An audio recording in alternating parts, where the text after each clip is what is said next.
Hello students, इस video में आप लोग देखेंगे कक्षा 10वीं के एनसीईआरटी गणित से प्रश्नावली 6.3 के प्रश्न संख्या 14 का हल। प्रश्न संख्या 14 में कहता है एक त्रिभुज ABC की भुजाएं AB और AC तथा माध्यिका AD एक अन्य त्रिभुज की भुजाओं PQ और PR तथा माध्यिका PM के क्रमशः समानुपाती है, तब हमें दर्शाना कि त्रिभुज ABC जो है समरूप है त्रिभुज PQR के। प्रश्नावली 6.3 का जो है प्रश्न संख्या 12 और प्रश्न संख्या 14 को यदि देखा जाए तो दोनों लगता है कि सेम क्वेश्चन है ना, लेकिन दोनों में बहुत ज़्यादा अंतर है। तो एक बार देखेंगे दोनों प्रश्न को, उसके बाद फिर इस प्रश्न को आगे हल करेंगे। तो आप यहाँ देख सकते हैं प्रश्न संख्या 12 को। प्रश्न संख्या 12 में है कि एक त्रिभुज ABC की भुजाएं AB और BC तथा माध्यिका AD। ठीक है, ये प्रश्न हम पहले बता चुके हैं। यदि आप इस प्रश्न को देखना चाहते हैं तो मेरे चैनल पे जाइए, चैनल पे आपको इस प्रश्न का हल मिल जाएगा। और प्रश्न संख्या 12 में आप 12 में तो आप देख चुके हैं कि एक त्रिभुज ABC की भुजाएं AB और BC तथा माध्यिका AD।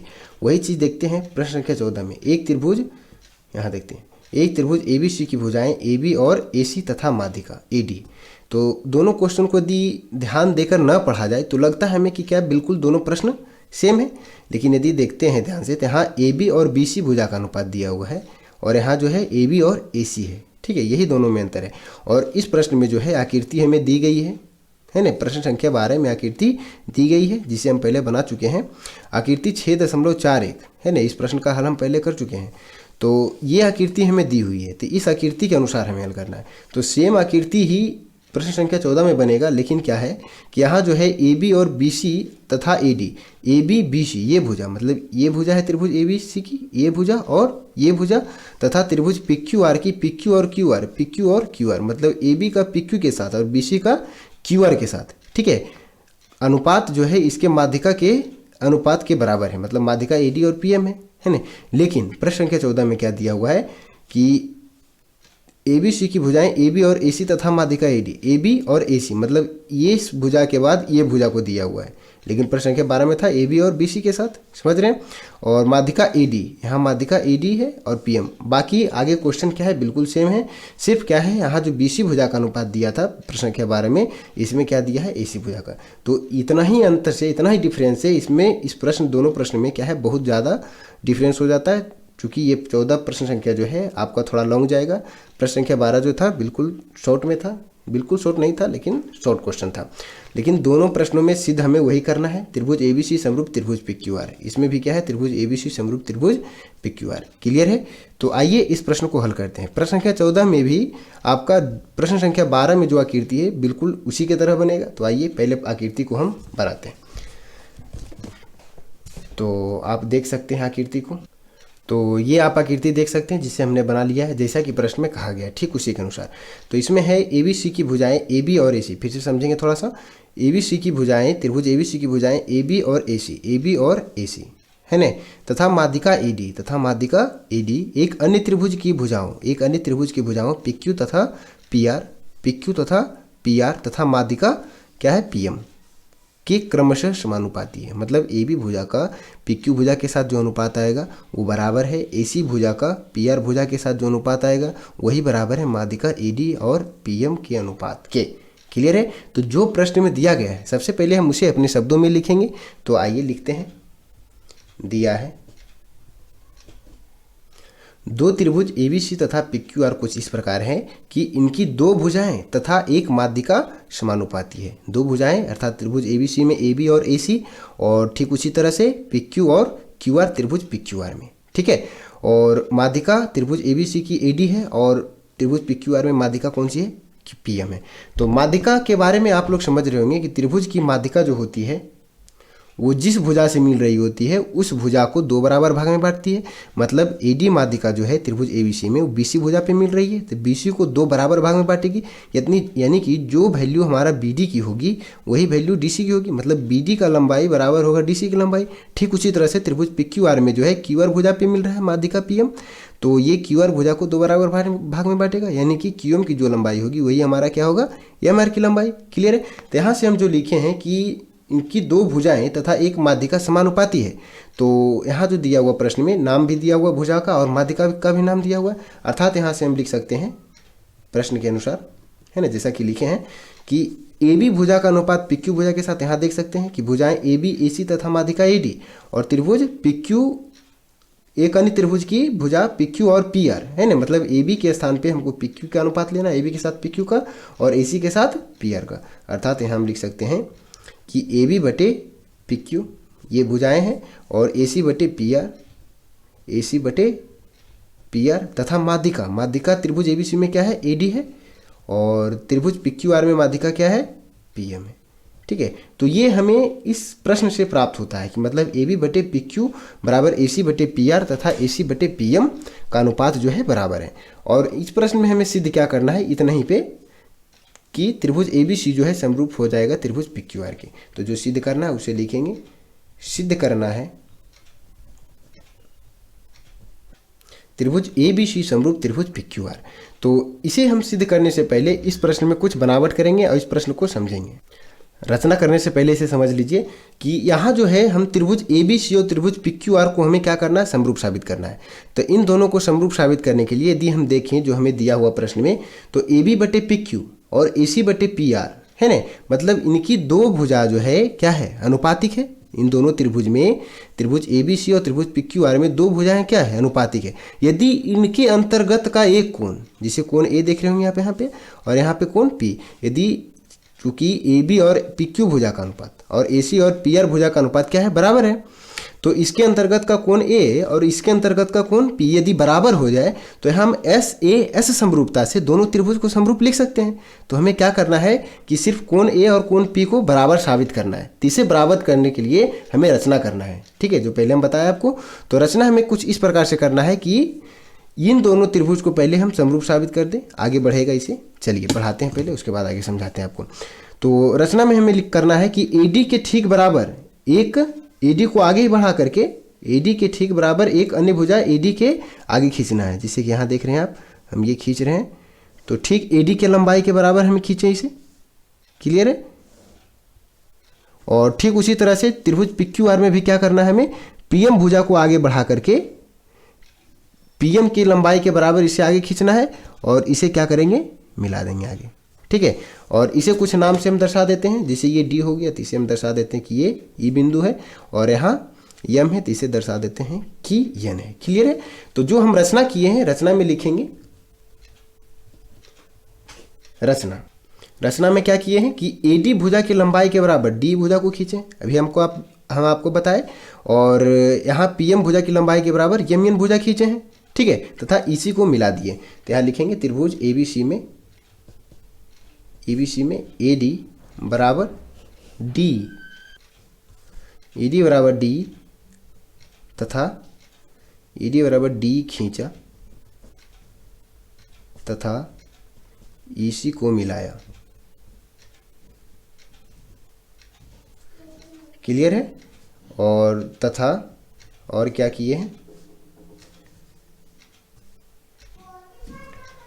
त्रिभुज पी क्यू आर में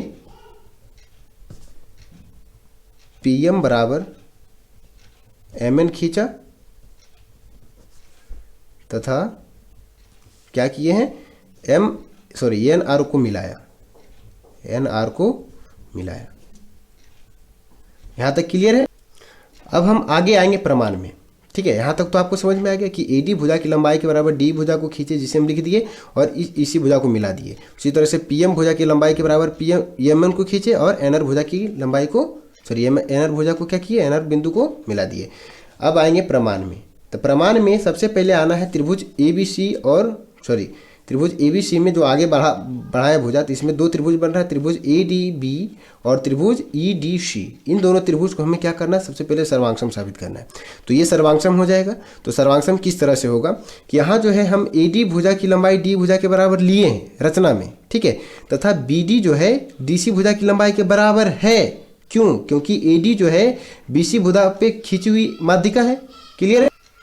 तो दो भुजाएं है ना, पहले त्रिभुज की दो भुजाएं संगत दूसरे त्रिभुज के दो भुजाएं के बराबर है, और ये कोण जो है क्या हो जाएगा, बराबर हो जाएगा। क्यों? शीर्षाभिमुख कोण से, क्योंकि जब दो रेखाएं एक दूसरे को किसी बिंदु पर काट रही होती है तो उसके आमने सामने के कोण बराबर होते हैं, और ये कोण जो है क्या कहलाते हैं, शीर्षाभिमुख कोण कहलाते हैं। तो आइए प्रमाण में आते हैं। त्रिभुज लिखेंगे ए डी बी, दिख रहा होगा आपको त्रिभुज ए डी बी, ADB तथा त्रिभुज EDC में, EDC में इन दोनों त्रिभुज में क्या है कि AD बराबर DE है, AD बराबर DE है रचना में हम लिए हैं, क्लियर है। तथा BD भुजा की लंबाई DC भुजा की लंबाई के बराबर होगा, BD की लंबाई जो है DC भुजा की लंबाई के बराबर होगा। क्यों? क्योंकि BC पर माध्यिका AD है, भुजा BC पर माध्यिका AD है, यहां तक क्लियर है। तथा कोण ADB जो है बराबर हो जाएगा कोण EDC के, लिखते हैं कोण ADB बराबर कोण EDC के, दिख रहा है आपको, कोण ADB बराबर कोण EDC, क्लियर है, दोनों कोण बराबर हो गया। तो यहाँ हम देख रहे हैं कि पहले त्रिभुज ADB का और त्रिभुज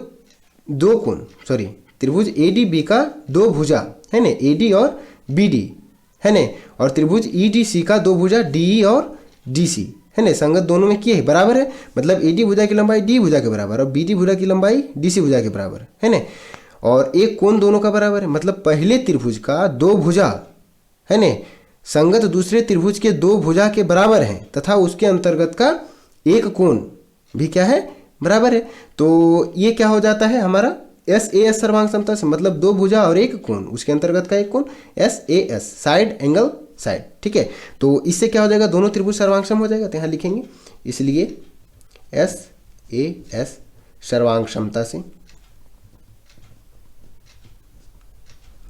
त्रिभुज ADB सर्वांगसम हो जाएगा त्रिभुज EDC, क्लियर है। मतलब त्रिभुज ADB जो है सर्वांगसम हो गया त्रिभुज EDC के। तो यहाँ हम देख रहे हैं कि त्रिभुज ADB और त्रिभुज EDC सर्वांगसम हो चुका है, जहाँ BD भुजा की लंबाई DC भुजा के बराबर है और AD भुजा की लंबाई D भुजा के बराबर है। तो शेष भुजा बच गया EC और AB, तो ये दोनों की लंबाई भी क्या हो जाएगा, बराबर हो जाएगा। इसलिए यहाँ से लिखा जा सकता है कि AB भुजा की लंबाई जो है EC भुजा के बराबर हो जाएगा, ठीक है। इस AB भुजा की लंबाई इस AC भुजा की लंबाई के बराबर हो जाएगा। तो जिस तरह से हम इस आकृति में किए हैं इन दोनों त्रिभुज को समरूप, ठीक उसी तरह से हमें इन दोनों में क्या करना है, इसको भी समरूप नहीं सर्वांगसम साबित किए इन दोनों को, तो ठीक उसी तरह से इन दोनों को भी हमें क्या करना है, सर्वांगसम साबित करना है। तो आइए पुनः आते हैं, अब लिखते हैं त्रिभुज PMQ तथा त्रिभुज NMR में, ठीक है। PMQ तथा NMR में क्या है, PM बराबर MN है, किससे, रचना से, दिख रहा होगा आपको, PM की लंबाई MN के बराबर है, जैसा कि हम इसमें किए थे, है ना, रचना से। और QM भुजा की लंबाई जो है MR भुजा की लंबाई है, QM भुजा की लंबाई के बराबर MR भुजा की लंबाई है, किससे, भुजा QR पे PM माध्यिका है, QR पर माध्यिका PM है, इसलिए से इन दोनों भुजा की लंबाई क्या हो जाएगी, बराबर हो जाएगी, QM बराबर MR। तथा कोण PMQ, कोण यहाँ हम नहीं लिखे, यहाँ लिख देना आपको शीर्षाभिमुख कोण से, शीर्षाभिमुख कोण से, ठीक है। कोण PMQ बराबर कोण NMR, किससे, शीर्षाभिमुख कोण से।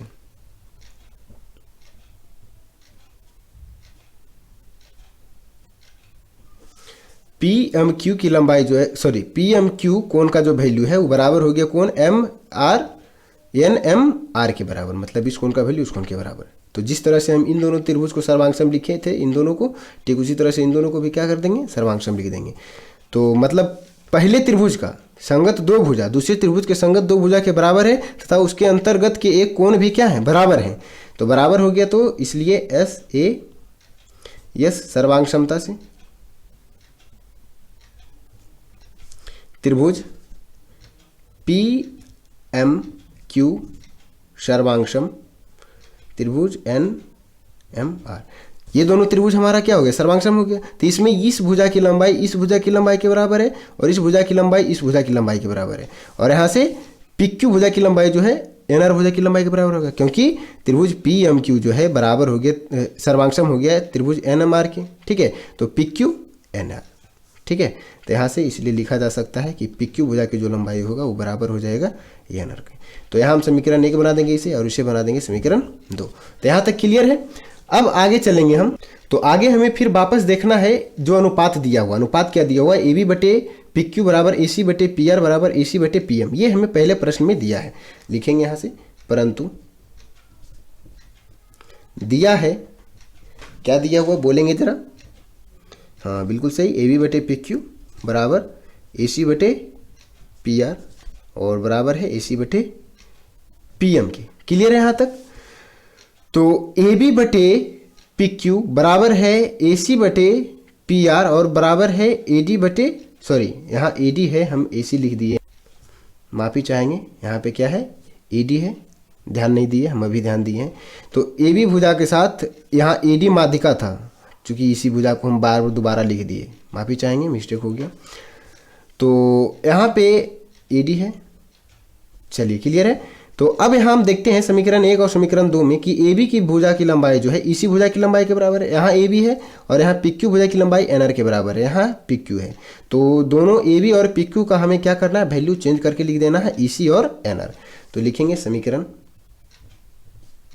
1 एवं 2 से, 1 एवं 2 से, 1 एवं 2 से क्या हो जाएगा, ए बी की जगह पे हमें ई सी लिख देना है और पी क्यू के जगह पे एन आर लिख देना है, बराबर ए सी बटे पी आर और बराबर ए डी बटे पी एम। ये अनुपात बराबर आ गया। तो अब वापस इस अनुपात को ए सी बटे एन आर बराबर ए सी बटे पी आर बराबर ए डी बटे पी एम के अनुपात को फिर से हम देखेंगे इसमें। ठीक है, तो हमारा अनुपात है, चलिए लिख लेते हैं एक जगह, आपको भी देखना है। ये आप देख रहे हैं ई सी बटे एन आर बराबर ए सी बटे पी आर बराबर ए डी बटे पी एम है। ठीक है, तो यहाँ देखेंगे कि ई सी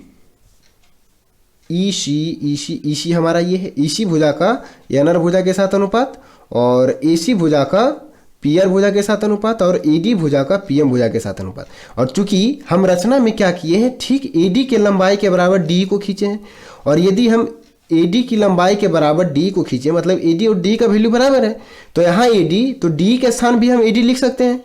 ठीक है, तो यहाँ से हम आगे करेंगे उसी में माध्यिका के अनुपात में, है ना, माध्यिका में 2 गुना कर देने पर, 2 गुना करने पर, तो 2 गुना कुछ इस तरह से करेंगे, ई सी बटे एन आर बराबर ए सी बटे पी आर। चूँकि माध्यिका हमारा क्या था, ए डी और पी एम, ए डी और पी एम, तो इन दोनों के अनुपात में हम 2 गुना किए हैं, तो मतलब ए डी में भी हमें 2 गुना करना है और 2 गुना करना है पी एम में भी। जब दोनों में हम 2 गुना करते हैं तो हमारा ये मान अपरिवर्तित रहता है। क्यों? क्योंकि दोनों 2 से कैंसिल हो जाएगा, वापस यही अनुपात आ जाएगा। क्लियर यहाँ तक। लेकिन यहाँ जो है हमारा अंतर हो चुका है, ए डी का वैल्यू डी के बराबर है ना, इसलिए डी के स्थान पे हम ए डी लिख सकते हैं। और यहाँ आप देखेंगे कि ए डी और प्लस डी, ठीक है, ए डी प्लस डी जब करते हैं तो क्या आ जाता है, हमारा टोटल ए की लंबाई आ जाती है। क्लियर है। और ए डी जो है डी के बराबर है, इसलिए डी के स्थान पे हम ए डी को लिख सकते हैं, A D plus A D. यहाँ देख सकते हैं ए डी और ए डी क्या है, बराबर है, इसलिए ए डी लिख सकते हैं। तो जगह बराबर क्या, ए, यानी कि 2 ए डी बराबर ए। क्लियर है। उसी तरह से, ठीक उसी तरह से P M plus M N का वैल्यू पी एन के बराबर, यानी कि 2 पी एम बराबर हम पी एम लिख सकते हैं, पी एन, एम एन नहीं, 2 पी एम के बराबर हम क्या लिख सकते हैं, पी एन, क्योंकि P M plus M N बराबर क्या है, पी एन है, और पी एम और एम एन का वैल्यू बराबर है, जैसे कि हम इसको किए हैं। क्लियर, समझ रहे हैं इसको। तो यहाँ से हम लिख सकते हैं या ई सी बटे एन आर का जो अनुपात है बराबर है ए सी बटे पी आर और बराबर हो जाएगा ए डी, 2 ए डी का वैल्यू हम क्या बताया आपको, ए ई, और ठीक उसी तरह से पी एन, 2 पी एम बराबर पी एन। तो यहाँ जो अनुपात आ गया ए ई बटे पी एन, ई सी बटे एन आर बराबर ए सी बटे पी आर बराबर ए ई बटे पी एन। तो यहाँ समझ चुके हैं आप लोग। तो इस अनुपात को हम वापस लिखेंगे और फिर से फिगर में जाके इसे समझेंगे। ई सी बटे एन आर बराबर क्या आ गया है, ए सी बटे पी आर, और इसका वैल्यू आ गया है ए ई बटे पी एन के। ठीक है, इस अनुपात को हम यहाँ लिखें, आपको फिगर में ले जाके दिखाते हैं आपको। ठीक है। तो यहाँ से देखेंगे आप कि ईसी भुजा हमारा ये है, ईसी भुजा का एनर भुजा के साथ अनुपात बराबर आ गया, और एसी भुजा के साथ पीआर भुजा के अनुपात है ना, जो कि बराबर है इन दोनों भुजा के अनुपात के बराबर है इन दोनों भुजा का अनुपात, और ठीक उसी तरह से बराबर है एई भुजा का अनुपात जो है पीएन भुजा के साथ अनुपात बराबर है ना। तो तीनों त्रिभुज ए सी ई को ध्यान से देखिएगा, त्रिभुज ए सी ई और त्रिभुज पी आर एन में दोनों त्रिभुज को यदि ध्यान से देखते हैं तो इसमें प्रत्येक भुजा जो है संगत दूसरे त्रिभुज के प्रत्येक भुजा के क्या है, बराबर अनुपात में है ना। इस हिसाब से त्रिभुज ए सी ई जो है समरूप हो जाएगा त्रिभुज पी आर एन में। पी आर एन के यहाँ लिखेंगे अब त्रिभुज ए सी ई तथा त्रिभुज पी आर एन में, ठीक है। देखेंगे त्रिभुज ए सी ई तथा त्रिभुज पी आर एन में क्या है, भुजाएं अनुपातिक हो गई, मतलब ए सी बटे एन आर बराबर ए सी बटे पी आर, और बराबर वैल्यू क्या है ए ई बटे पी एन, ठीक है। ईसी बटे एन आर, ईसी बटे आर एन है ना, और ए सी बटे पी आर, यहाँ देख सकते हैं ए सी बटे पी आर और ए ई बटे पी एन, ये अनुपात आ चुका है। तो प्रत्येक पहले त्रिभुज का प्रत्येक संगत भुजा दूसरे त्रिभुज का यदि प्रत्येक संगत भुजा के बराबर हो जाए, तो सिर्फ बराबर नहीं अनुपातिक हो जाए, तो यहाँ से हम क्या लिख सकते हैं एस ए, इसलिए S A S S S S है ना, क्योंकि तीनों भुजा क्या है अनुपातिक है, तीनों भुजाएं अनुपातिक है ना, कि कोण एस एस एस समरूपता से, सर्वांग समता नहीं, अनुपातिक है बराबर नहीं है, एस एस एस समरूपता से क्या हो जाएगा त्रिभुज ए सी ई समरूप त्रिभुज पी आर एन हो जाएगा। तो इन दोनों त्रिभुज को आप समझ रहे हैं, त्रिभुज ए सी ई जो है समरूप हो गया त्रिभुज पी आर एन के। तो यहाँ से कोण ए जो है कोण आर पी के बराबर हो जाएगा, कोण ए कोण पी के बराबर हो जाएगा, इसलिए यहाँ से लिखेंगे कि कोण ए बराबर कोण पी, यानी कि कोण ए इसमें क्या होगा त्रिभुज ए सी ई में कोण हो जाएगा डी ए सी, मतलब कोण ई ए सी है ना। यहाँ से लिखते हैं डिटेल से, अर्थात अतः इसलिए लिख चुके हैं त्रिभुज ए सी जो समरूप है त्रिभुज पी आर एन के, इसलिए कोण ई ए सी, कोण ई ए सी बराबर कोण एन पी आर, क्लियर है। तो कोण ई ए सी जो है बराबर हो गया कोण एन पी आर के, क्योंकि दोनों त्रिभुज क्या है, ये त्रिभुज देखिए ध्यान से, ये त्रिभुज और ये त्रिभुज दोनों समरूप साबित हो चुके हैं। तो जो समरूप त्रिभुज होती है उनकी संगत भुजाएं अनुपातिक होती है, साथ ही में उनके कोण भी क्या होते हैं, संगत कोण भी बराबर होते हैं। जैसे कोण ए कोण पी के बराबर, ठीक उसी तरह से कोण ई जो है कोण एन के बराबर, कोण सी जो है कोण आर के बराबर होगा। लेकिन हमें सिर्फ क्या करना है, कोण एक को लेके चलना है, सिर्फ इस कोण को लेके चलेंगे, कोण ए जो है कोण पी के बराबर हो गया, क्लियर यहाँ तक। तो ठीक उसी तरह से हम कोण ए को जो है मतलब इधर वाला कोण, इधर वाले कोण को हम इस कोण के बराबर साबित कर चुके हैं, तो ठीक उसी तरह से ये वाला कोण जो है हमारा इस कोण के बराबर हो जाएगा। तो आइए आगे लिखते हैं, इस प्रकार कोण बी ए डी बराबर कोण क्यू पी एम, ठीक है। जिसे इसे मिला देते हैं कोण, अच्छा सॉरी मिलाते नहीं है, बी ए डी जो है इसे बराबर हो सकता है कोण क्यू पी एम के। जिस तरह से हम इन दोनों त्रिभुज को समरूप साबित किए हैं, ठीक उसी तरह से यदि हम इसको आगे मिलाएंगे तो ये दोनों त्रिभुज भी हमारा क्या हो जाएगा, समरूप साबित हो जाएगा। जब समरूप हो जाएगा तो ये दोनों कोण भी क्या हो जाएगा, बराबर हो जाएगा। तो ठीक उसी तरह से कोण इस कोण को इस कोण के बराबर हम लिख सकते हैं, कोण बी ए डी बराबर कोण क्यू पी एम के, ध्यान से लिख चुके हैं। इसे हम समीकरण 4 बना देंगे। अब समीकरण 3 और 4 को जोड़ेंगे, ठीक है। समीकरण 3 + 4, तो समीकरण 3 और 4 को जब जोड़ते हैं तो क्या प्राप्त होता है, कोण ई ए सी प्लस कोण बी ए डी बराबर कोण क्यू पी एम, ठीक है, प्लस सॉरी कोण, ठीक है कोई दिक्कत नहीं, कोण एन पी आर, आगे पीछे करके लिखा गया, थोड़ा सा माफी चाहेंगे। ई ए सी के बाद बी डी एम लिखें, फिर एन पी आर के बाद हमें क्या लिखना चाहिए, क्यू पी एम, तो क्यू पी एम के पहले लिख दिए, कोई दिक्कत नहीं है। तो यहाँ से अब आगे करेंगे हम, यहाँ देखिए कि कोण ई ए सी जो है बराबर आ चुका, चलिए इसे लिखते हैं, कोण ई ए सी प्लस कोण बी ए डी है ना बराबर कोण क्यू पी एम बराबर कोण एन पी आर, बराबर नहीं प्लस, ठीक है। तो कोण ई ए सी, ध्यान से देखिएगा जो लिखे हैं, ई ए सी प्लस कोण बी ए डी बराबर कोण क्यू पी एम प्लस कोण एन पी आर। तो यहाँ देखिएगा इस फिगर में फिर से कोण ई ए सी ये कोण है हमारा, और कोण बी ए डी ये वाला कोण है, क्लियर है। और कोण क्यू पी एम ये वाला कोण है हमारा, और कोण एन पी आर ये कोण है। तो मतलब इस कोण को इस कोण के साथ जोड़ेंगे तो हमारा कोण बी ए सी प्राप्त हो जाएगा, और इस कोण को इस कोण के साथ जोड़ेंगे तो हमारा कोण क्यू पी आर प्राप्त हो जाएगा। तो यहाँ से लिख सकते हैं बराबर कोण बी ए सी, कोण बी ए सी, इन दोनों को जोड़ने पे क्या आ जाएगा, कोण बी ए सी, ये कोण और ये कोण। तो कोण बी ए सी बराबर इन दोनों को जब जोड़ेंगे मतलब ये कोण ये कोण, तो कौन सा कोण आ जाएगा, क्यू पी आर बराबर कोण क्यू पी आर।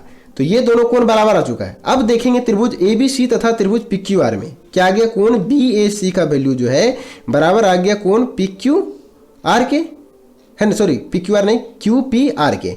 तो त्रिभुज अब लिखेंगे, अब त्रिभुज ए बी सी तथा त्रिभुज पी क्यू आर में क्या है, कोण बी ए सी जो है बराबर आ गया कोण क्यू पी आर के, कोण बी ए सी बराबर आ गया कोण क्यू पी आर के, तथा ए बी बटे, हाँ देखिएगा जो दिया हुआ है प्रश्न में, ए बी बटे पी क्यू बराबर ए सी बटे पी आर, है ना। दो भुजा क्या है, अनुपातिक है, ए बी का अनुपात पी क्यू के साथ बराबर है ए सी का अनुपात पी आर के साथ, है ना। उसके अंतर्गत का एक कोण मतलब कोण ए कोण पी के बराबर आ गया, समझ रहे हैं। यह स्टार्टिंग में आपको बताया था कि कोण कोई एक कोण को मतलब कोई एक कोण को नहीं, जो भुजाएं अनुपातिक है उसके अंतर्गत के कोण को, ठीक है। जब बराबर साबित कर देंगे, भुजाएं अनुपातिक है इसलिए एस एस समरूपता से दोनों त्रिभुज क्या हो जाएंगे, समरूप हो जाएंगे। तो यहाँ से लिखेंगे या अतः, या नहीं अतः यस ए एस, दो भुजाएं क्या है, दूसरे त्रिभुज के समानुपाती है। पहले त्रिभुज की दो भुजाएं दूसरे त्रिभुज के दो भुजाओं के समानुपाती है तथा उसके अंतर्गत का एक कोण बराबर हो गया, इसलिए साइड एंगल साइड, भुजा कोण भुजा प्रतिबंध से मतलब समरूपता से त्रिभुज ए बी सी समरूप त्रिभुज पी क्यू आर। क्लियर है यहाँ तक। यही हमें क्या था प्रश्न में साबित करना था, आप देख सकते हैं सिद्ध करना है त्रिभुज एबीसी समरूप त्रिभुज पीक्यूआर। त्रिभुज एबीसी समरूप त्रिभुज पीक्यूआर ये सिद्ध हो चुका है। तो एक बार फिर से देखेंगे प्रश्न के हल को स्टार्टिंग से लेकर के। तो ये आपको प्रश्न दिख रहा होगा, क्लियर है। और ये धीरे धीरे करके हम आगे बढ़ाते जाते हैं, जिनको भी ज़रूरत है लिख सकते हैं या स्टार्टिंग से लिखते आ रहे हैं तो अच्छी बात है। और आशा करते हैं कि आप लोग को वीडियो पसंद अवश्य आया होगा, और यदि वीडियो पसंद आया है तो वीडियो को लाइक कर अपने दोस्तों के साथ शेयर अवश्य कर लीजिएगा। और ये आप देख रहे होंगे, तो ये लास्ट स्टेज हमने यहाँ तक किए हैं, तो इसे ऐड किए हैं। इसके बाद हम आगे चले हैं, तो इसे हम इस पेज में लिखे हैं। पेज हमारा भर चुका था, क्वेश्चन थोड़ा क्या था, लॉन्ग था। तो ये आप देख सकते हैं, इसे समझ चुके हैं आप। तो यही हमें प्रश्न में क्या करना था, साबित करना था। ठीक है, तो मिलते हैं अगले वीडियो में। तब तक आप हमारे चैनल पे बने रहेंगे। शेयर अवश्य कर लीजिएगा अपने दोस्तों के साथ। धन्यवाद।